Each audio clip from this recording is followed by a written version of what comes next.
हरियाणा के मुख्यमंत्री मनोहर लाल की ओर से फरीदाबाद में खुला जनता दरबार लगाया गया, जिसमें पंजीकृत 432 शिकायतें रखी गई थी, जबकि बाद में 150 खुली शिकायतें भी शामिल कर ली गईं। इसके बाद सीएम ने करीब 600 शिकायतें सुनी। इस मौके पर सीएम ने अमित शाह के दौरे और आदमपुर उपचुनाव की बात भी की।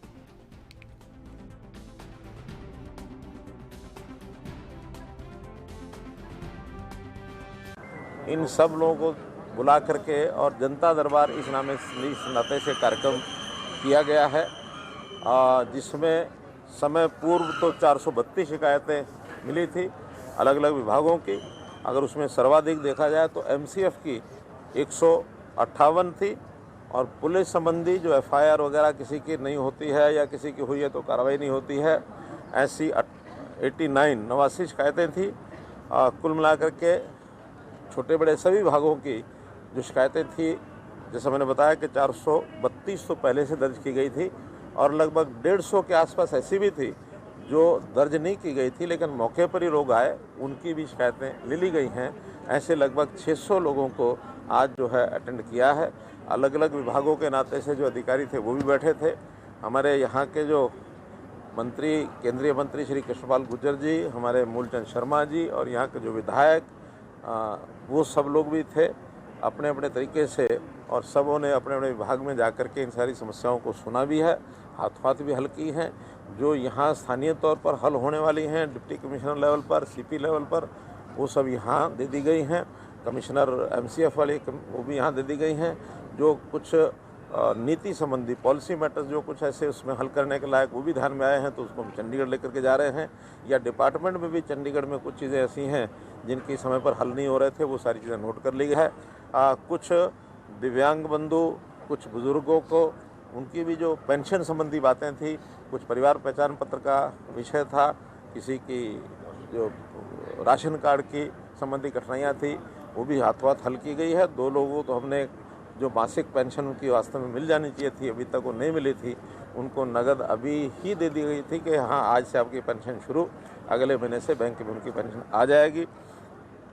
तो इस प्रकार बिजली कनेक्शन DHBVN की भी शिकायतें जो थी उसमें भी, क्योंकि कई तो कॉलोनाइज़र डेवलपर ऐसे थे जिनके झगड़े थे कंज्यूमर्स के साथ, उनमें भी DHBVN को कहा गया कि कोई एक पॉलिसी नई बना करके, ताकि कंज्यूमर को समस्या ना आए। अगर कोई झगड़ा डेवलपर का और DHBVN का है तो उसको हम अलग से निपटेंगे, लेकिन कंज्यूमर की सहायता के लिए अलग से भी हमको कोई पॉलिसी बनानी पड़ेगी तो हम बनाएंगे।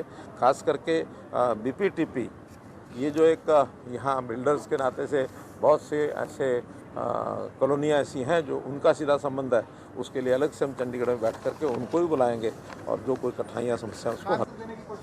देखिए, जो भी कोई गलत करेगा, खास करके एक अधिकारी की जब ये जानकारी मिली कि उसने किसी कंप्लेनेंट को कहा कि तुम अपनी कंप्लेंट वापस ले लो, और जैसे उसकी जानकारी हमें मिली, उसकी हालांकि वो आज उपस्थित भी नहीं था, लेकिन उसकी पहचान होने के बाद हमने उसको तुरंत सस्पेंड किया है कि कोई अधिकारी अगर समय पर काम नहीं करता या कामचोर होने के नाते से लोगों को परेशान करता है, उसको बर्दाश्त नहीं किया जाएगा। इसमें सभी अधिकारियों को एक प्रकार से चेतावनी देते हुए मैंने कहा है कि ये जनता के प्रति सेवा का भाव, उसमें भी खास करके जो हमारे मेडिकल और हेल्थ के जो डॉक्टर्स हैं, CMO हैं, उनको भी मैंने कहा कि आखिर जो पीड़ित जनता होती है उसके साथ अफसर जैसे पेश नहीं आना चाहिए। उसके साथ हमारा व्यवहार जो है वो बहुत, जिसको कहना चाहिए, एक संवेदनशीलता के आधार के ऊपर हमको उनसे बात कर सकती है।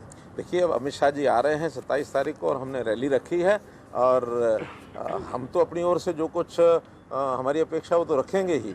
बाकी सरकार, केंद्र सरकार है, गृह मंत्री हैं, कोई भी चीज़ आके अनाउंस कर, और हम लोग जो अपनी सरकार को ठीक बढ़िया ढंग से चला रहे हैं, सहयोगी के साथ मिलके चला रहे हैं, और हमारी ये जो आदमपुर का चुनाव है बड़े अच्छे मार्जिन से हम जीतेंगे। इस नाते से इस जनता के सेवा के लिए हमको जिस प्रकार से भी चलना पड़ेगा। नहीं तो दावा तो सब करें ना, दिक्कत क्या है, सब करें ना। अब ये तो देखना ही है कि जो नरेंद्र मोदी जी ने कांग्रेस मुक्त भारत की जो बात कही थी, और वो मैं समझता हूँ कि 85-90% पूरी होगी।